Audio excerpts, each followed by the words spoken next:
A'udzubillahi minasyaitonirrajim. Bismillahirrahmanirrahim. Assalamualaikum warahmatullahi wabarakatuh. Alhamdulillahirabbil alamin wassalatu wassalamu ala Rasulillah amma ba'du.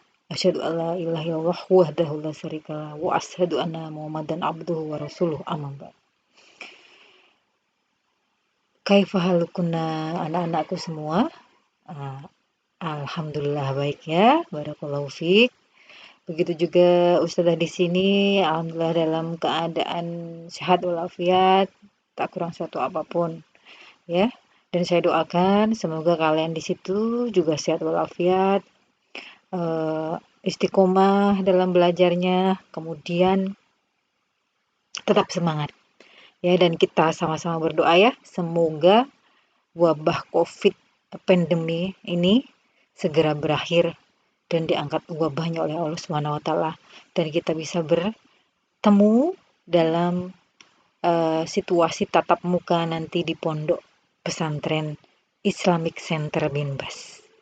Ya, kalian nanti akan jadi santriwati baru ya, insya Allah ya. Dan semoga nanti kalau kalian sudah tiba di pondok, semoga kerasan, semoga betah, dan bisa mengambil manfaat sebanyak-banyaknya dari pondok pesantren. Gitu ya. Ya, kemarin kita sudah belajar masalah teks deskripsi. Masih ingat semua? Ya, nanti di ini ya. Tolong di murojaah ya, dibaca-baca lagi ya. Materi dari Ustazah bisa dilihat di YouTube Ustazah ya. Jadi kalian insya Allah bisa mengulang kapanpun sehingga tidak lupa materi-materi yang sudah saya sampaikan. Ya, sekarang kita mau belajar tentang teks cerita fantasi ya, materi kedua. Kalian sudah paham semua teks cerita fantasi? Ya. Kalian semuanya sudah pernah membaca cerita, cerpen, dongeng, mungkin juga novel ya. Ya, kalau untuk pembelajaran bahasa Indonesia memang masih ada pembelajaran tentang novel, cerpen.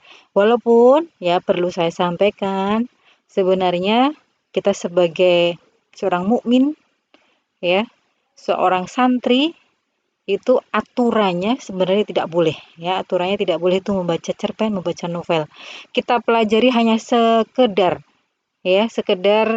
tahu karena itu ada dalam pelajaran bahasa Indonesia gitu ya. Cuma kita harus tahu hukumnya juga dalam agama kita ya, bahwa membaca cerpen, membaca novel itu sebenarnya tidak boleh ya.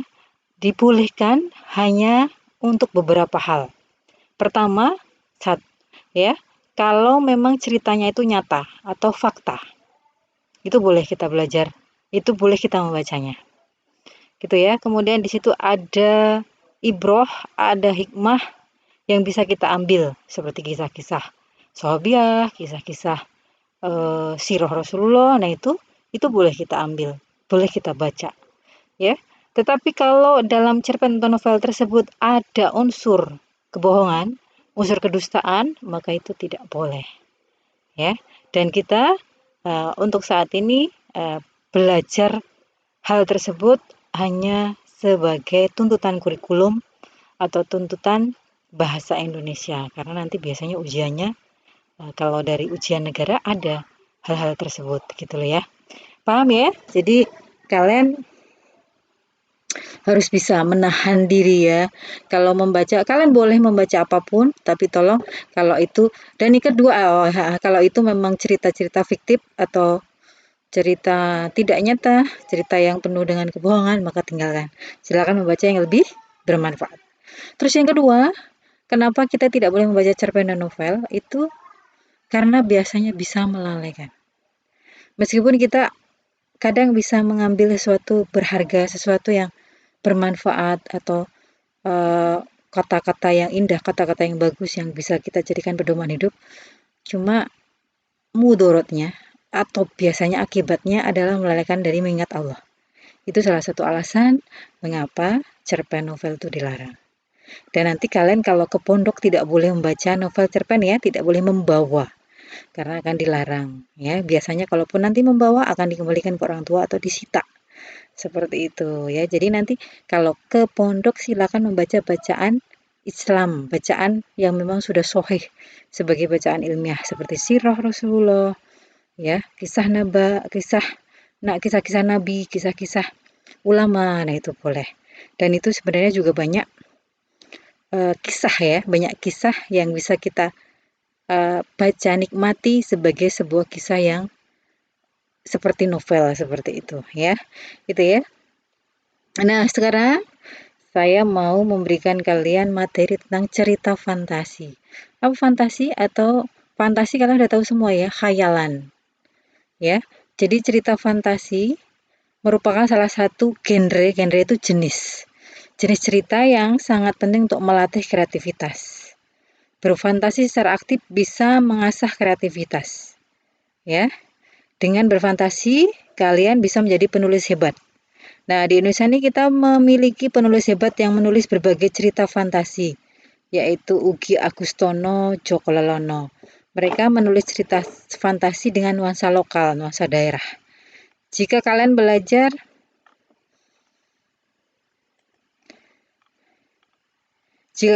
dengan tekun dan tidak takut berkreasi, kalian juga dapat menulis cerita fantasi seperti mereka. Ya. Cerita fantasi merupakan sebuah karya tulis yang dibangun menggunakan alur cerita yang normal, namun memiliki sifat imajinatif dan khayalan semata.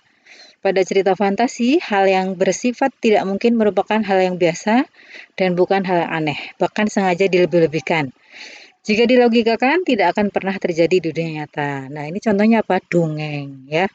Kalian sering membaca dongeng Pangeran Kodok. Ada tidak ya seseorang kodok yang bisa menjadi pangeran? Nah, kan nggak ada.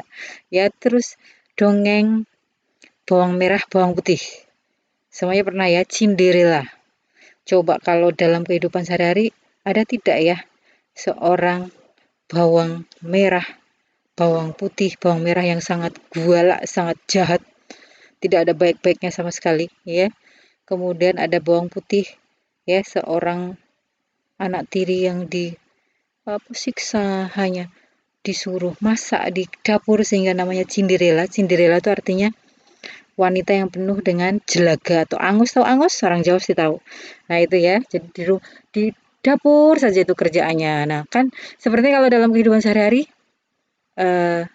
jarang atau bahkan mungkin sangat langka walaupun mungkin ada ya. Nah, itu namanya cerita fantasi, ya. Kemudian mendapatkan disukai oleh seorang pangeran. Nah, seperti itu. Kadang kalau kita logikakan dalam kehidupan sehari-hari, masa sih ya, tapi ada juga sih ya. Ya seperti itu ya. Nah, itu adalah contoh karangan fantasi atau cerita fantasi ya. Itu ya. Nah, pengertian teks cerita fantasi menurut para ahli. Ya, di sini ya, cerita fantasi adalah salah satu jenis teks narasi. Narasi itu artinya urutan peristiwa kejadian. Nah, itu ya.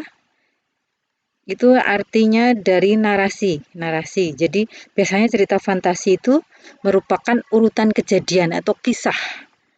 Nah, itulah yang dinamakan narasi.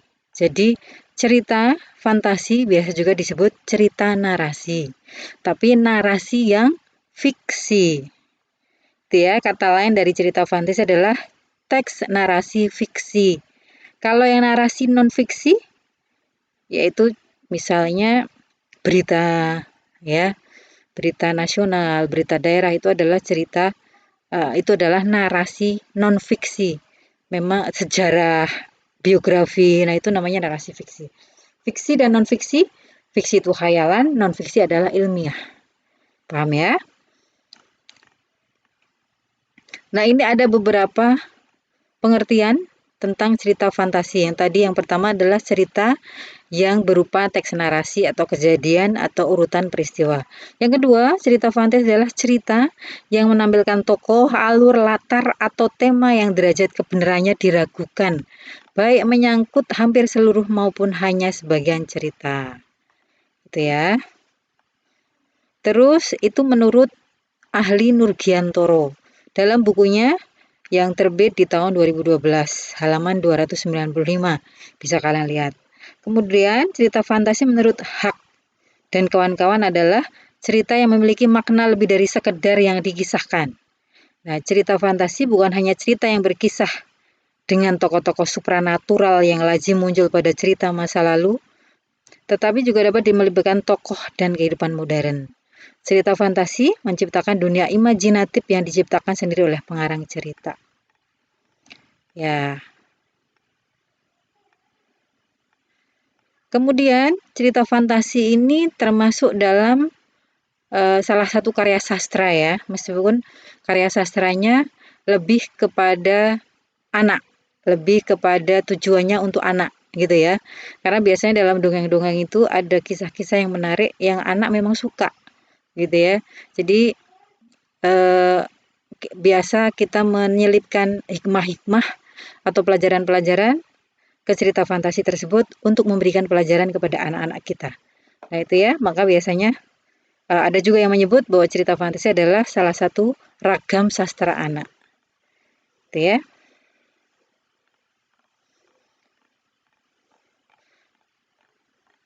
Terus kita langsung ke struktur teks cerita fantasi.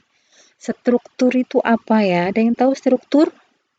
Struktur itu bagian-bagian juga bisa disebut struktur atau hal-hal yang harus ada ya dalam cerita fantasi. Itu namanya struktur. Ya, semua struktur cerita, baik itu cerpen, novel itu sama. Cerita novel, cerita cerpen, cerita dongeng itu strukturnya sama, ada 4. Yang pertama adalah orientasi atau pembukaan, yaitu pengarang memberikan pengenalan tentang tema penokohan dan sedikit alur cerita kepada para pembaca. Misalnya contohnya, pada zaman dahulu, nah itu adalah termasuk orientasi. Ya. Konon, alkisah, di suatu desa hiduplah seorang nenek miskin lagi tua renta. Nah, itu adalah satu contoh orientasi. Kemudian yang kedua, konflik. Nah, inilah konflik, yaitu bagian terjadi permasalahan dimulai dari awal hingga menuju puncak masalah. Nah, kalian kalau membaca cerpen atau membaca suatu dongeng, biasanya selalu ada konflik. Ya, masalahnya itu apa? Ceritanya intinya itu apa? Itulah konflik. Gitu ya. Dan kalau sebuah cerita itu tidak baik, tidak bagus kalau tidak ada konflik. Ya, itu. Yang ketiga, resolusi. Bagian ini merupakan penyelesaian dari masalah atau konflik yang sedang terjadi. Resolusi merupakan bagian penentu yang mengarah pada ending. Ending itu akhir cerita. Ya, resolusi itu biasanya masalah-masalahnya mulai terselesaikan, gitu ya. Padahal kalau namanya cerpen, kalau tidak ada masalah, ya tidak seru ceritanya ya, gitu ya. Jadi konflik dan resolusi itu wajib ada dalam struktur teks cerita. Terus yang keempat adalah kode atau penutup. Nah, bagian ini merupakan penutup cerita fantasi. Ending dibedakan menjadi 2, yaitu happy ending dan sad ending. Kalian lebih suka yang sad ending atau happy ending? Kalau saya sad ending, biar beda ya, biar beda dengan yang lain. Kalau happy ending ya biasa. Kalau sad ending, mesti kita penasaran kemudian sedih gitu. Ya. Terus struktur. Nah, strukturnya kan tadi ada 4 ya.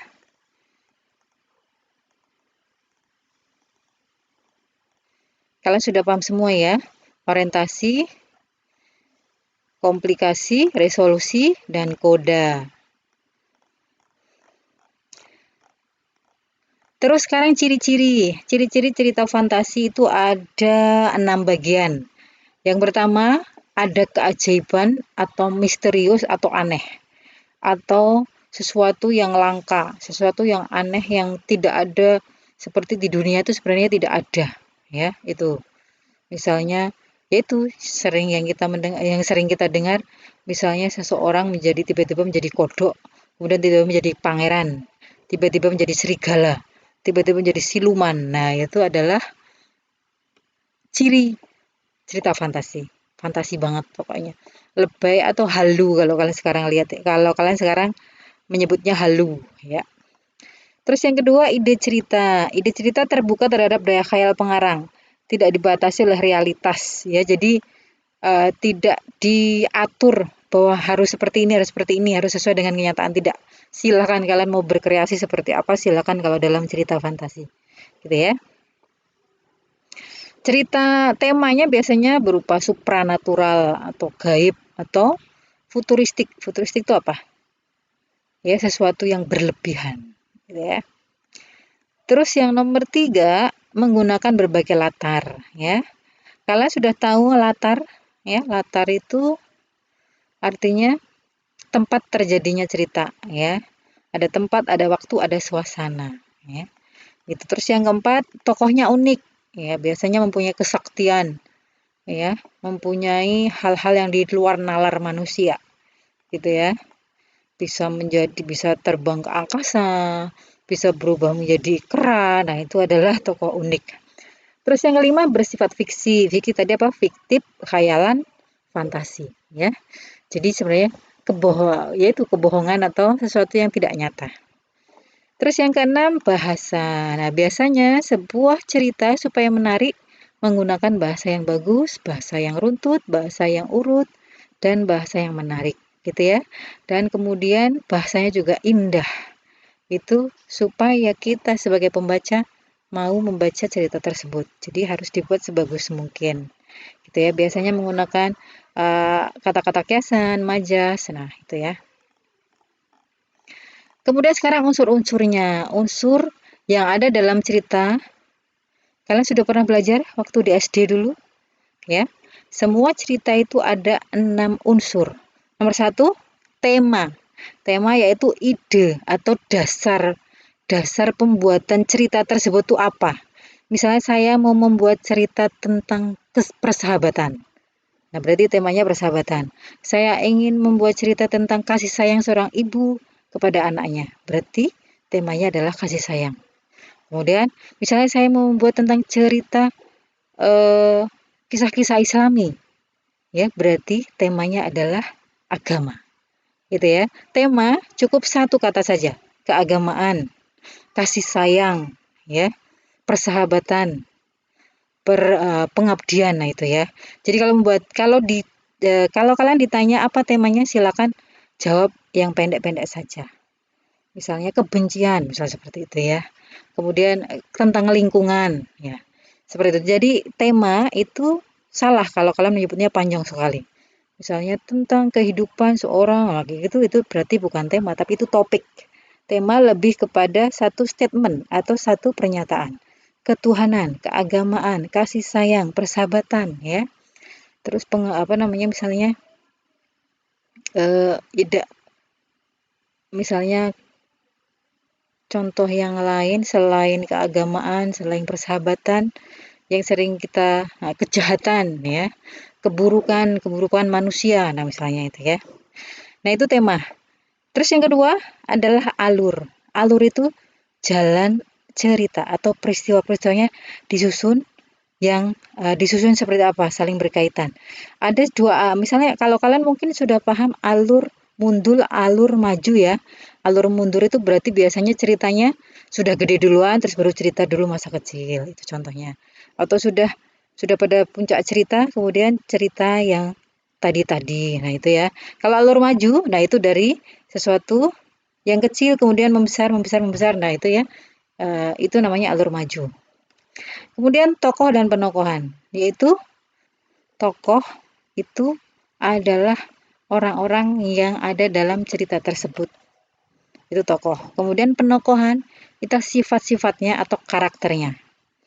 Kemudian yang keempat, latar. Latar itu ada 3, tempat, waktu, dan suasana. Tempatnya di mana, waktunya kapan, kemudian suasananya bagaimana. Itu latar.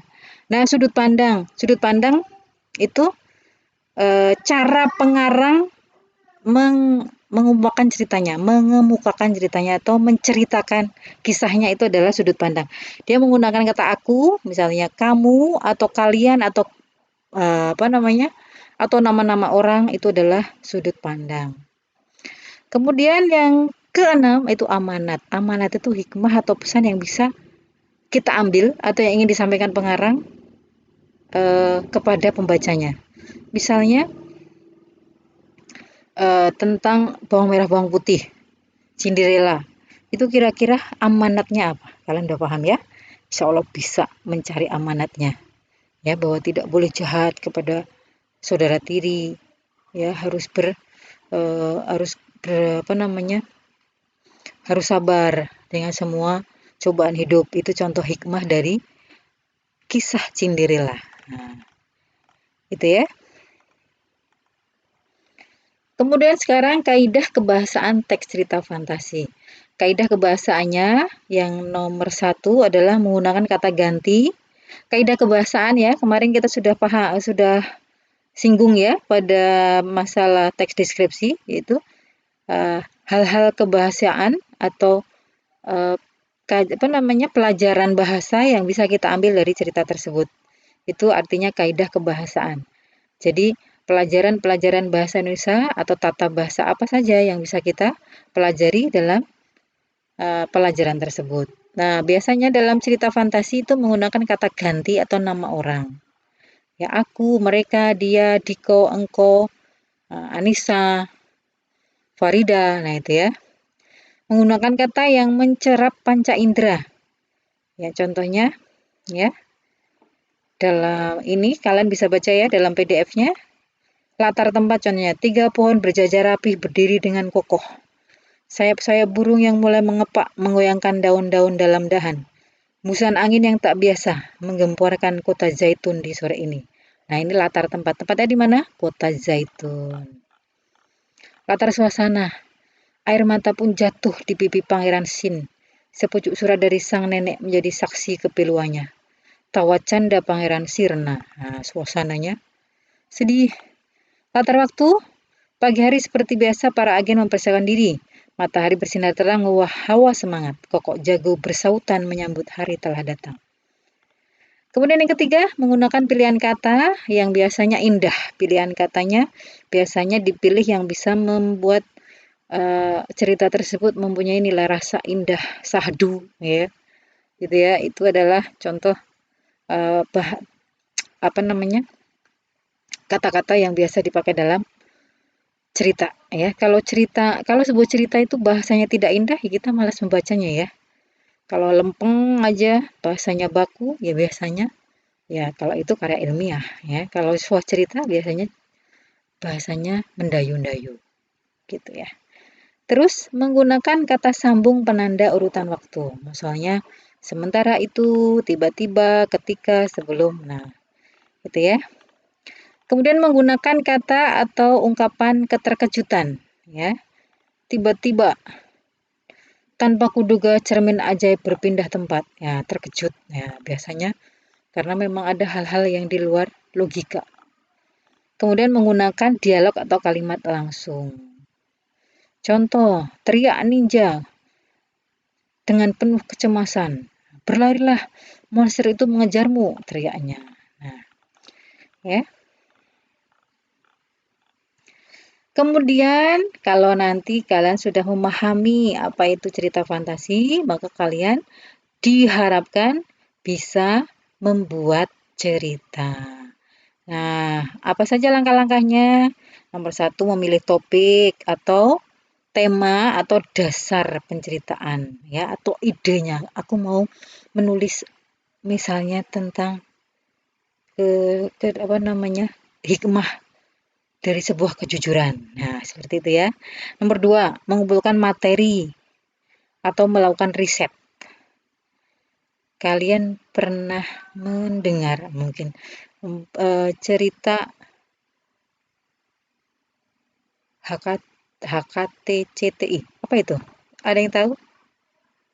Nah, itu merupakan sebuah cerita yang berdasarkan riset ya, berdasarkan penelitian. Ya. Apa HKTCI? HKTCI. Nanti kita NH, nanti NKHT. Nanti kita cerita tentang hari ini. Ya. Gitu ya. Semuanya udah tahu mesti. Ya. Nah, itu ceritanya itu menggunakan riset loh. Tidak sembarang bercerita. Riset itu penelitian. Terus yang nomor 3, menentukan pola pengembangan. Ya, nanti mau dibuat latarnya di mana, alurnya seperti apa, tokohnya siapa, itu pola pengembangan. Kemudian menyusun kerangka. Nanti kira-kira aku mau seperti ini, seperti ini, seperti ini. Nah, itu harus kerangkanya. Kemudian mengembangkan kerangka tersebut menjadi kalimat yang baik. Nah, tujuannya apa ya kalau kita membuat teks cerita fantasi itu? Tujuannya adalah untuk menghibur pembaca dan meningkatkan daya imajinasi pembaca. Kalau misalnya ada hikmah yang bisa diambil itu alhamdulillah. Ya, alhamdulillah sudah selesai pembahasan kita tentang cerita fantasi. Mohon maaf kalau pembahasan kali ini panjang sekali. Terus nanti di akhir pembelajaran ada sebuah latihan. Saya tuliskan sebuah kisah. Kalian ada soalnya di situ, kalian tulis ya di G-Form-nya, di Google Form-nya. Soalnya essay ya. Saya mempunyai cerita, kemudian kalian tentukan unsurnya, temanya apa, latarnya apa, alurnya apa, tokohnya siapa, sifatnya apa. 4 saja. Gitu ya. Ya, insya Allah apa yang saya sampaikan semoga ada manfaatnya. Kalian bisa mengambil sesuatu ya, suatu wawasan atau pengetahuan. Kita akhiri dulu. Assalamualaikum warahmatullahi wabarakatuh.